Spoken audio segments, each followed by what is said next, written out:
We're back, people. Welcome to another episode of the Soul-u-tions podcast. My name is Tara Simkins. I'm your host, and we're going to be talking about adult friendships today. So I hope you enjoy the amazing intro, and I'll see you on the other side of it. Einstein said, "We cannot solve our problems with the same thinking we used when we created them." Most everyone in the world is solving their problems the wrong way. Our problems come from our thinking, and we can solve them with our thinking. So, whether you're at your lowest, just trying to grow, or whether you are trying to sustain growth over your lifetime, join us as we push the boundaries of our current thinking and redefine how we find Soul-u-tions. And the strength and the love and the smiles and the laughter of friends and family. Add it up, you'll find no limit to the possibilities. All right, peeps, we're back at ya.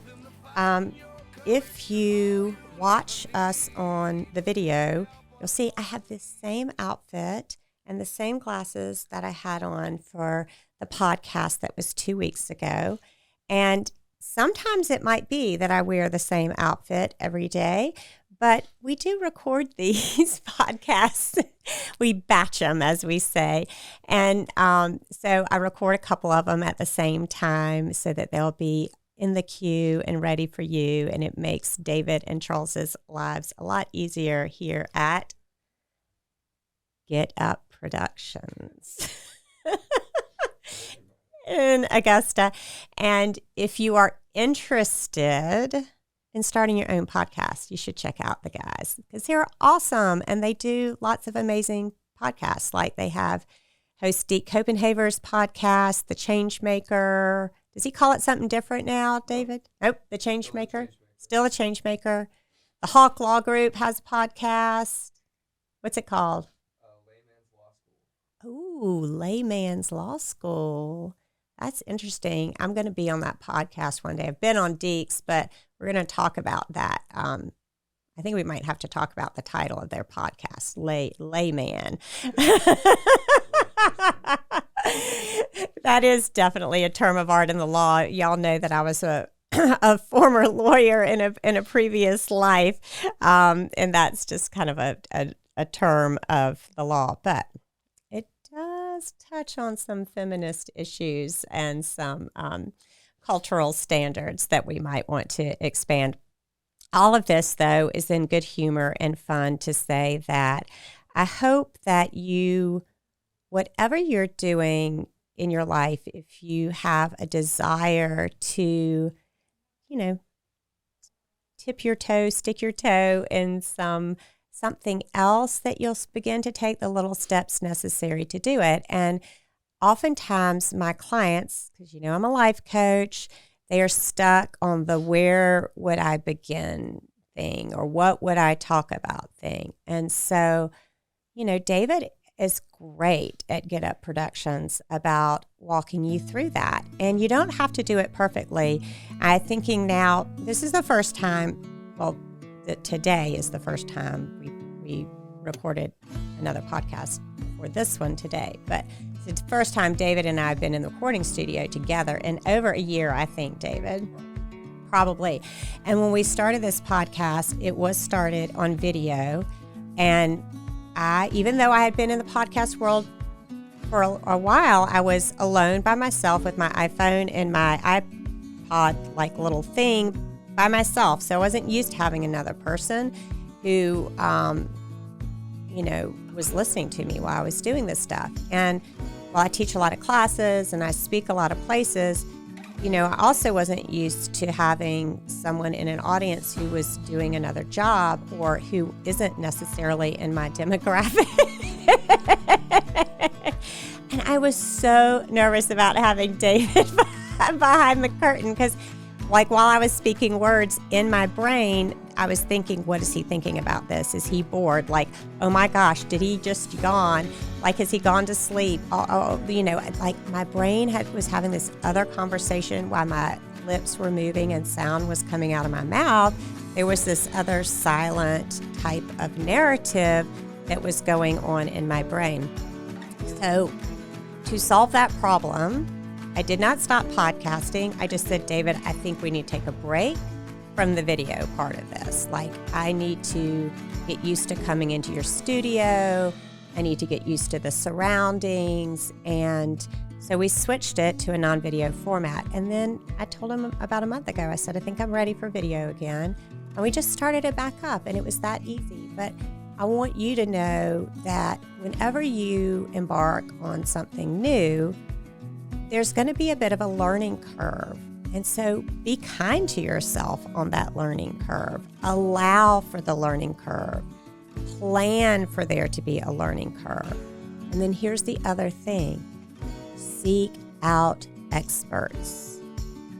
Seek out experts. Yes, I was recording on my own, uploading it on my phone. It's amazing the technology that was available.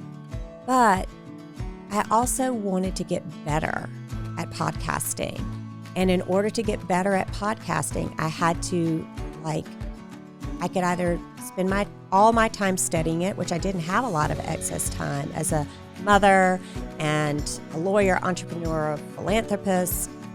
I had other things on my plate and interests that I wanted to do. So I'm like, I'm going to engage an expert, which happened to be David at Get Up Productions. I'm going to get their help on this. I'm going to get another set of eyes. I'm going to get someone who is spending their time, professional time, doing it. And this is important because, and relevant to this podcast, because as I mentioned, I am a life coach. And that's why people hire me, because they want something in their life that they don't have right now, but they don't want to spend the rest of their life living without it, and they don't know how to create it for themselves. And a life coach is an expert in helping you bridge the gap and helping you through the learning process, right? To helping you grow through the learning curve, helping you learn how to fail, especially for women. This is one of the biggest hurdles is this conditioning. And it's interesting because we talked in the last podcast. If you haven't heard it, I want you to put it in your queue after this, or hopefully your podcast software will put it in your queue next. To go and listen to this as it's educating your fears out of you. One fear that we have is a fear of failure. And one role a coach plays is helping you educate a fear of failure out of yourself, a fear of not being perfect out of yourself, and helps you educate into yourself an understanding of what you learn when you fail at something, right? You learn to fail, and you just keep learning to fail better, and you just learn to not quit on yourself. And so I could have quit in the beginning of podcasting with David and Get Up Productions and gone literally back into my own shell, into my own world, and just done these podcasts on my own and put them out in the world and stayed really small, and it could have been a secret. But if you go back and listen to all those podcasts, you'll have a front row seat of what it is like to fail a lot. I mean, some of them are rambly. I ramble. Some of them are more rambly than this because they were earlier. And I was also nervous, and I was also, again, speaking words out of my mouth while there was a narrative going on in my head that this wasn't good enough, and it was boring, and all of that. The only thing that's changed is that I have educated that narrative out of myself so that while I'm in here and my mouth is moving and sound is coming out of it, I am 100% present with the message and with you in delivering the message. I am 100% comfortable that Sweet David has allergies and back there, and And you know what else I'm comfortable in? I'm comfortable in that he might be totally bored with this. He might be totally bored with this. But guess what? I know he cares about me, and I know he cares about you because he's the expert. And at the end of the day, he's going to help me create as good a product for you as I can create and expand the audience. That's why he's going to get me on the Hawk Law group, Layman's whatever, and who knows what else, podcast in the future, right? Because he's on my side. Now, speaking of things we want to educate out of ourselves and educate into ourselves, we are going to get to the topic of friendship. So, friendship, this is crazy, but as when you're young, friendships kind of come easy in the sense that you are going through school and you might be spending 8 hours a day with the same group of people. And so as you spend 8 hours a day with the same group of people, you begin to kind of be attracted to some people or find some things in common with certain people. It may be that you like to play on the swings at the playground. It may be that you like to do those reading challenges. It may be that you like to throw the football. It just may be that you're both in brownies together. They're just things that or like this is where my kids picked up friends. Their moms were the latest to pick them up from the carpool line. And maybe that you're just sitting on that wall waiting for your moms to come pick you up and all the other kids are gone, right? They're just natural, organic ways that you meet friends. As you get older, and in particular, as you reach midlife and your nest begins to empty, you find that you are less and less in environments where you're just with a group of people, spending 8 hours a day with them, and you can kind of naturally gravitate to them or just feel like you're a part, that you're going to see them all the time, right? Just because your schedules are organized in the same way. And I would say especially since COVID, when so much more of what we do may be isolated. For instance, like I don't go to practice law in a big law firm anymore. I'm practicing coaching in my own office over Zoom most of the day.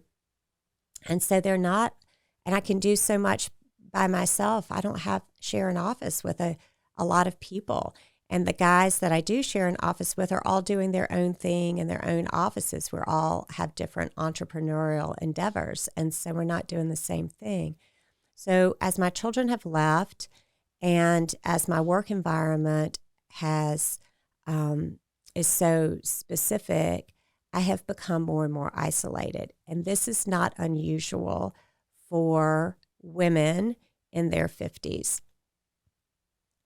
And it begins to highlight your state of friendship and perhaps your lack of depth and breadth in your state of friends. And, part of that has been because you've poured so much of your love and your attention into raising your children and doing your work and keeping your marriage alive that, there may not have been as much time left over for friends. And also things that happen that you lose friends. This is something that's not talked about very much. But in the Soul-u-tions Lab this summer, I have spent part of our summer curriculum on adult friendships. And one of the things that has come up is almost everyone, this is really crazy, almost everyone has been ghosted by a friend or ghosted a friend as an adult. And almost everyone in the group has silently suffered through that process until this summer.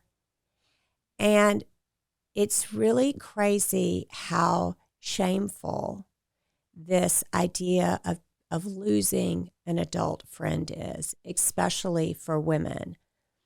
And for men, there is a lot being written now, too. There's a recent New York Times article about loneliness in men.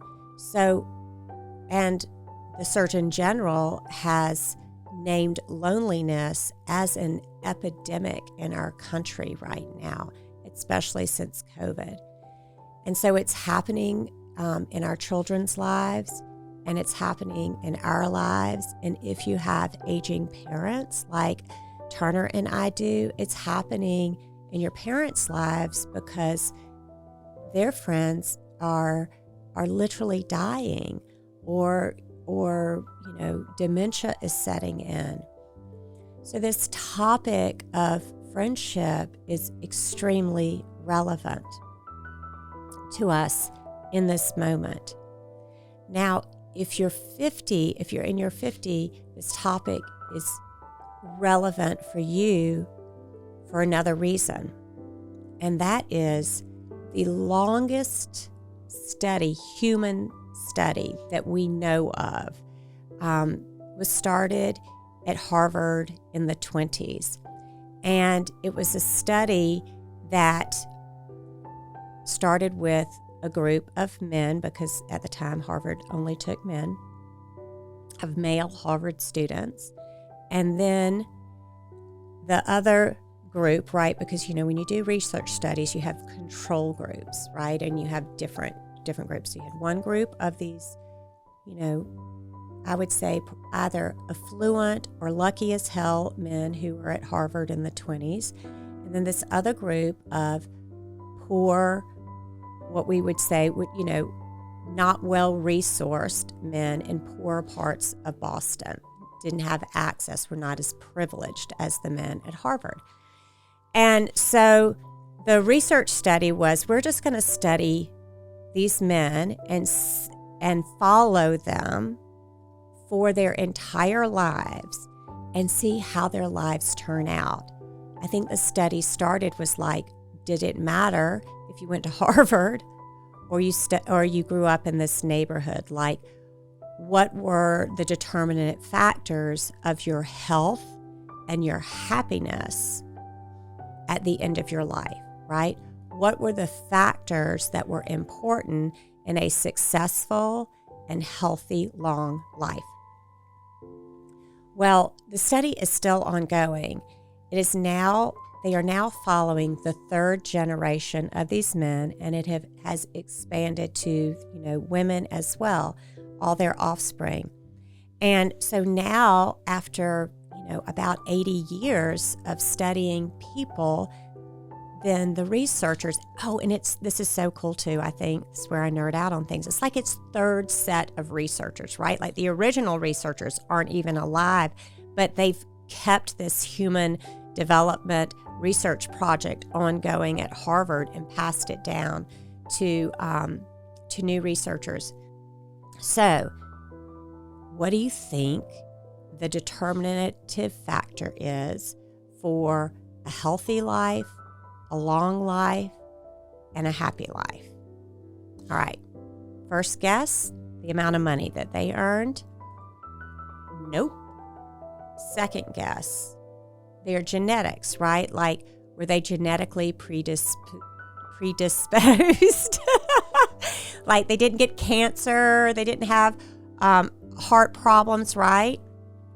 The researchers have ruled that one out as well. So, like, these were the top two things that the researchers expected to find, that your financial success would be the major determinative in the length of your life and the health of your life and the happiness of it. And that B, your genes would be the second determinative factor. It's going to blow your mind. It blew their mind. It blew my mind. The single most important determinative factor for a healthy and happy 80-year-old is the quality of your relationships in your 50s. What? the quality of the relationships in your 50s. If you had weak friendships in your 50s, right? If you didn't have a lot of friends in your 50s, and then you usually died earlier. You usually had your health was impacted in your 80s. Awful, right? They found the people with a strong friendship circle in their 50s. Didn't matter if they'd gotten cancer, and most of them, the actually incidents of cancer were less. The incidents of heart disease were less. They were healthier and happier people in their 80s. So for this reason, I think it is worth it, and I would even say urgent, for you to begin to invest in your friendships in your 50s. And that means we need to understand, like, really take an inventory of the quality of your friendships. And for me, that inventory was, I was so lonely, and loneliness told me, just if you feel lonely, that's just really good data or feedback for you to have to say, I need stronger friendships. Maybe I need a wider friendship circle, right?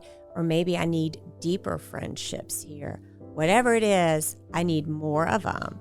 And I want to invest in the quality of them. This was something I did not expect to happen to me in my 50s. I mean, I'm a highly successful person. I have lots of goals. I'm very happy. My parenting, right? Like, I have a rich family life. And yet I was lonely.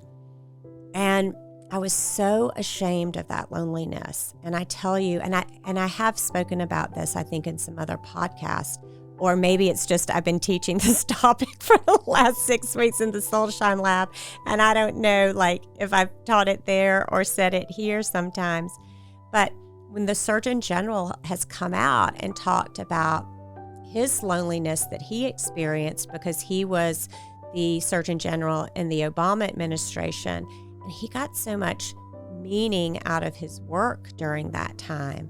But when President Obama left office and the new administration took over, and there was a new Surgeon General, that entire infrastructure that he had been relying on to get so much fulfillment and meaning and social connection out of just vanished. It just evaporated under his feet.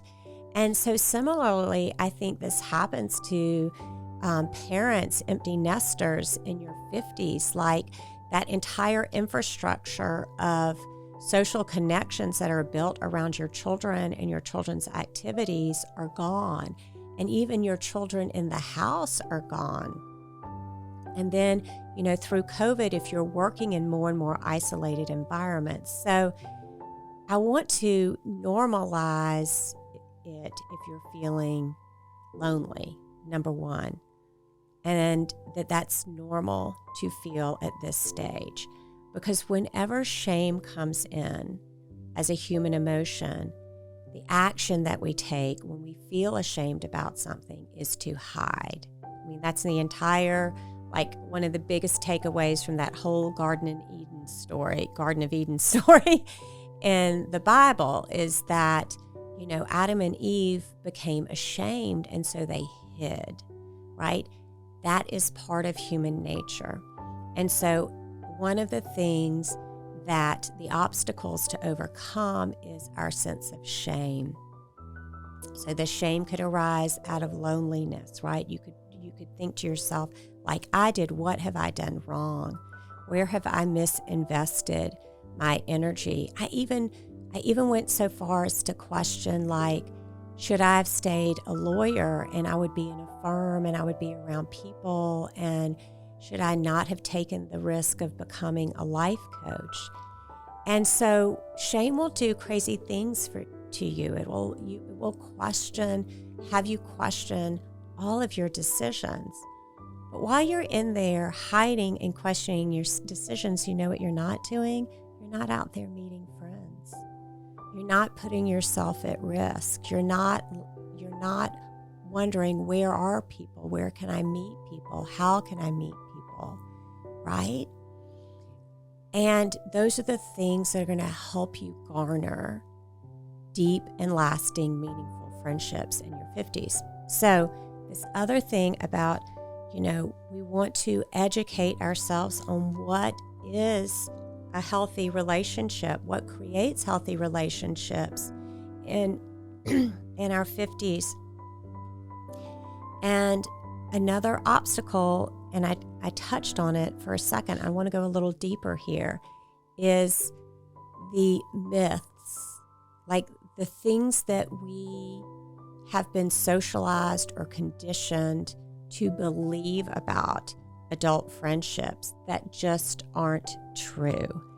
And I think one of the things is, and this is also something that's supported by the research and the actual data and findings of adult friendships, is that there's this myth that you should have a friend and keep a friend for your life.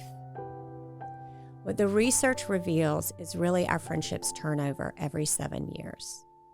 Like, you become a new person. Actually, think about it.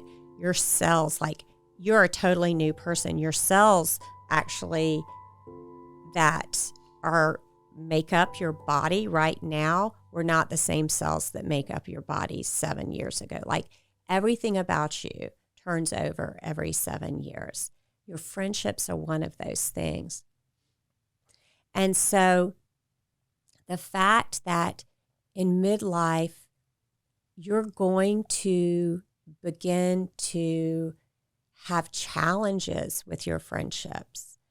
You are going to begin to see that while you may have enjoyed a lot of the same things in your mid-30s, by the time you're in your mid-40s, that you are going to parent your teenagers differently. You're going to have different priorities in that. I cannot tell you what an influential factor that has been for me and my friends. Like, I really bond with people who have the same parenting values as I do. That's not to say that if you have different parenting values than I do, that you are wrong and I am right. I'm not saying that. It's just, you have to think of it like back on the playground in school, I like to swing on the swings and you like to throw the football, right? I'm going to gravitate I'm going to naturally swing on the swings with people who like to swing on the swings, and not with people who are playing another game that I don't like as much. That's all I mean about people sharing your values. There's a whole, 31 flavors Baskin Robbins thing of values that you can have. And you're going to gravitate to the people who have similar values. And that's a good thing. It's a good thing to bond on in your friendships. But allowing your friends and yourself to grow and grow away from each other and grow into new friendships, and not viewing this as a failure on your part, and understanding that it's natural is one thing. And then, though, grieving the missing of those friends. That's like another part of adult friendships and adult relationships in midlife that happens. Like, you miss that friendship that you had with that person, the easy nature that the easy way of speaking to one another, the things you laughed about, all of those things that you had with that person before and that you don't have with them now. There is a grief there. David, cue the tissues. No, I'm just teasing. We don't know how to, we've never been told that. You've never been told you're going to lose friendships. You have been conditioned to believe that you will have the same friends for forever. So when you go in different directions, you begin to think this thought, what did I do wrong? You begin to grasp, like, need the other person to tell you what happened so you can, quote unquote, have closure. These are all the conversations that we've been having in the Soul-u-tions Lab over the last 5 to 6 weeks. And what I want to interject here is something I think is really important. You know, this is an education membership. It's not about therapy. So we're not sitting around the circle and people are, you know, talking in a therapeutic sense about this person and that person.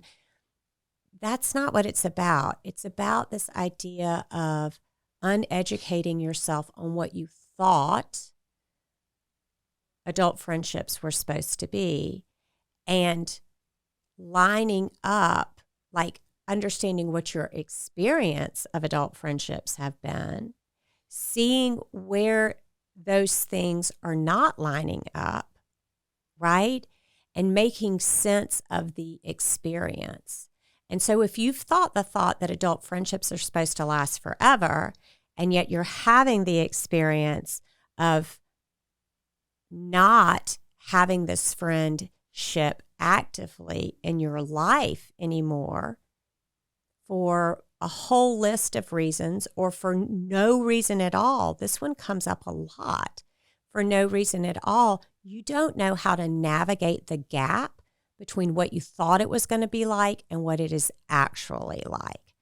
That is what coaching does for you. That's what being in a container like the Soul-u-tions Labs does for you, is we just say there's a gap between where I thought I would be at this stage and where I am at this stage. Understanding that that gap is usually a belief system, right? That doesn't line up with what your experience is. Oh, I thought I was supposed to be friends for the rest of my life with this person, and I'm not. And what you make that different experience from that belief mean, right? You just had an expectation that didn't pan out. And this is important for you to know because I know a lot of you are considering joining the Soul-u-tions Lab when we open back up in September. And one question is like, oh, am I going to be telling some deep, dark secret here that I have? And I don't want people to know about this or that or any specifics. They don't need to be any specifics. It's just I thought life was going to be one way, and my experience has been totally different. And this happens over and over and over in all parts of your life. And in this particular season of the Soul-u-tions Lab, we're looking at that gap with adult friendships. And that's why I'm bringing this topic on to this podcast to say there's nothing to be ashamed of. You haven't done anything wrong. It is the true rhythm of friendships. They shift every 7 years. You are going to have seasons with some friends that you're not going to bring into another season in your life. You are going to feel a loss. You are going to have grief. You might need to use the tissues to really allow yourself to miss that human while at the same time educating yourself on what an adult friendship actually looks like and how it might look different. Learning the skill set of making adult friends.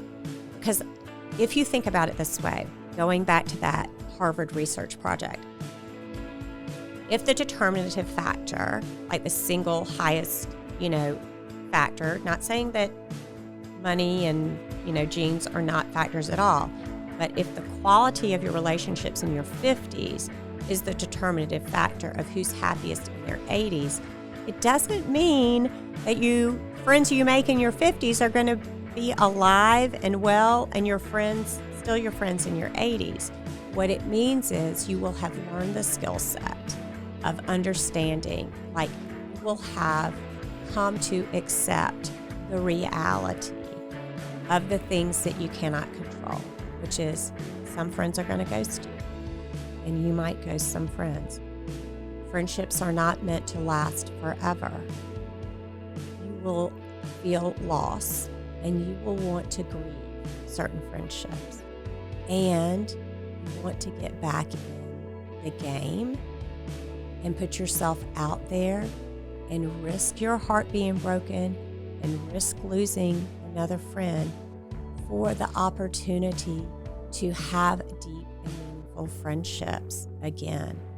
So I think what the people in their 80s have, and why they are so happy, is because they've learned the skill set of how to make friends in their adulthood.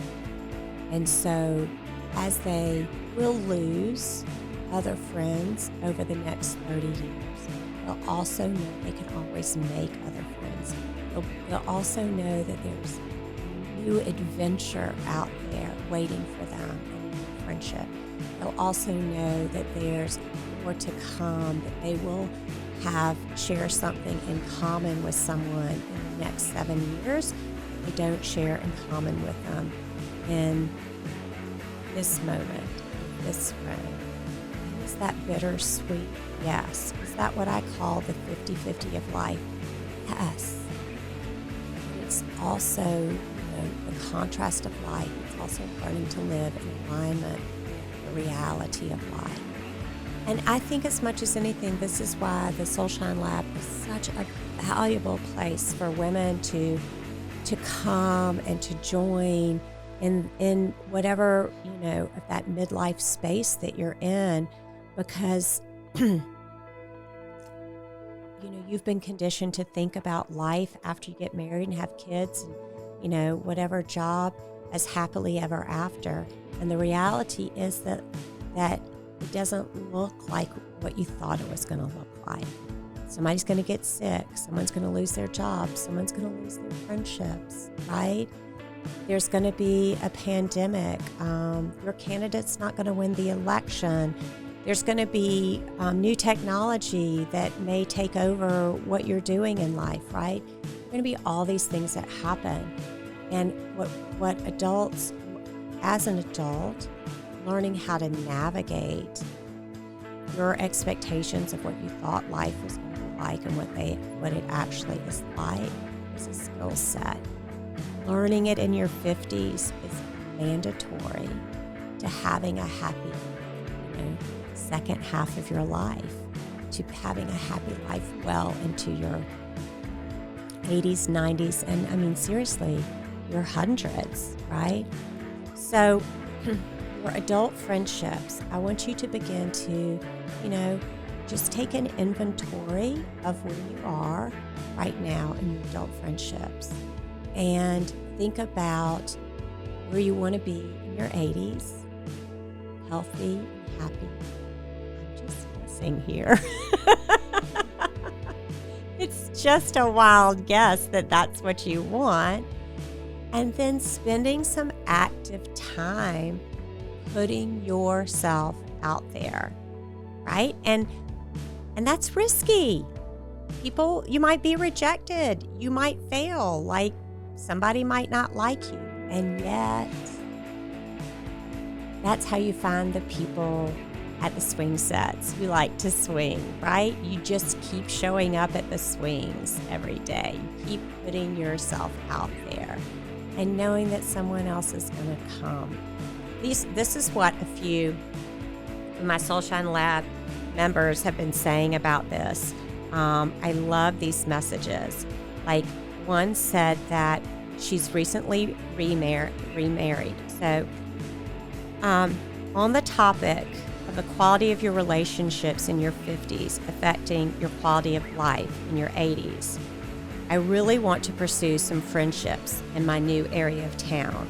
I will be the first one to admit that I have not put myself out there enough, and that primarily I attend events with my new husband and his friend circle. I like some of the wives a lot, but I haven't pursued these relationships apart from those get-togethers. In any event, I have reached out lately to a couple of women to go on walks and just texted to see how they are, etc. And now I've been invited to a birthday celebration, ladies only, for one of these women who I like a lot. It feels good to be included and like a little God wink that I need to keep trying. I mean, isn't that amazing? That's what we're doing in the Soul-Shine Lab, right? Like we really are saying, oh, this is what life is like.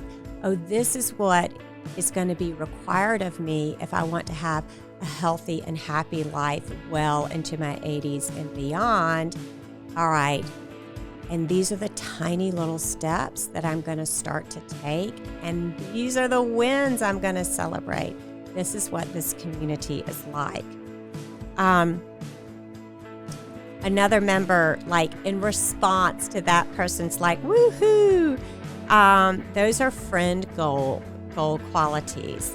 And she says, I'm on a similar wavelength. I listened to one of the June Soul-Shine Lab classes on my walk yesterday. And I just said, F it. And I sent the following text to a few people that I want to nurture a friendship with.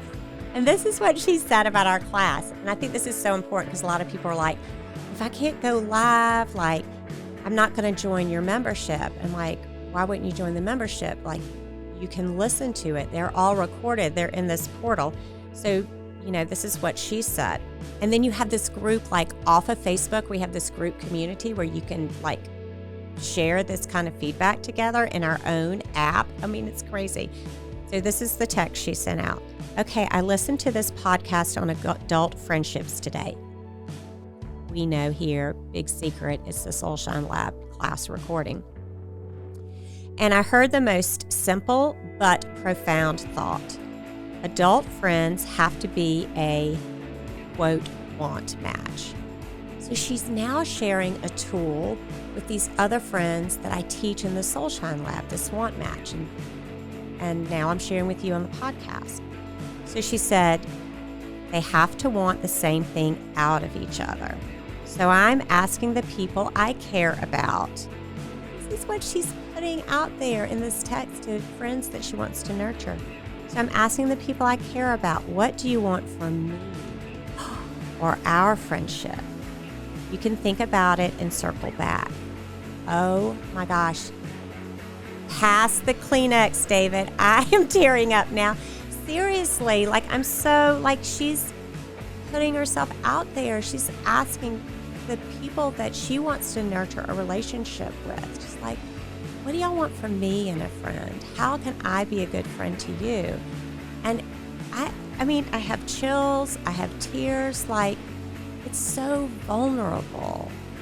This is why, this research came back the way it did, because people in their 50s who were willing to be vulnerable with other women. And this woman, I'm going to give you like flash forward. She's like, a high achiever. So she's in her late 30s in the Soul-Shine Lab. Like she's really like, she's going to nail this lesson early. But this is what she said about sending that text, this member. It made me want to puke a bit because it was a vulnerable move. But the reaction has been so wonderful. I'm interested to see where it goes. In the weight, and then we talked about, the weight world. But then she gets a response in our community chat from this other member. Making adult friends is tricky. I grew up in this neighborhood, and there are some girls I went to high school with who are part of this group. And they were kind of the cool kids. And I will say that back then, there seemed to be some exclusion. It is interesting how those thoughts from over 30 years ago have prevented me from making more of an effort. They do intimidate me still. I don't even know them any longer. And I'm sure that just like I have matured and grown, they have probably grown and matured too. So, this is the beautiful work that we do in midlife, women and ladies and gentlemen. It's the beautiful work that we do in midlife, right? We're like, oh yeah, understanding that if we want to live a life of our dreams, if we want to love our lives, that it does require this vulnerability and nurturing of those lives to love them. And adult friendships is just one of those many areas that we can, focus on for a while, and the payoff is just going to be exponential for you.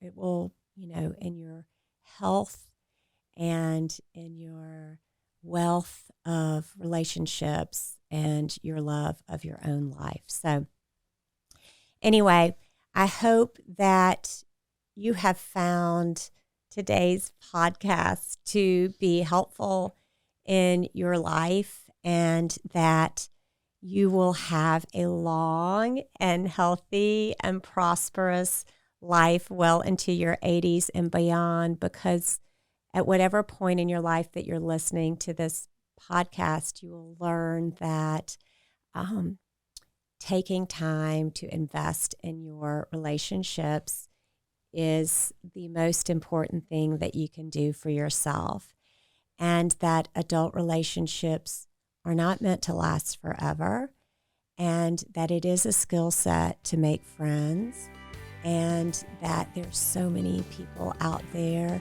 waiting that are a want match for you, and that it might feel a little pukey, as another friend of mine and life coach says. Sometimes you have to gag and go, right? You're like, oh, I've got to send this text. It's going to feel awkward. Back to me, I'm like, I've got to get back in front of the camera again and do this podcast with an expert. But if you want an expert to help you navigate the way you thought life was going to be and the way it is, and not give up on having a life of your dreams and a long and healthy and prosperous life, then I hope you'll keep listening to this podcast. And I hope, if you're a woman, you'll consider joining the Soul-Shine Labs when the doors open up in September. Until next time, my friends, have a great day. 'Cause I ain't done living the life I'm meant to lead. And I ain't done loving the ones who cared for me. The hope and the strength and the love and the smiles and the laughter of friends and family. Add it up, you'll find no limit to the possibilities. The left and the right and some faith in the fight, and your courage is all you'll ever need.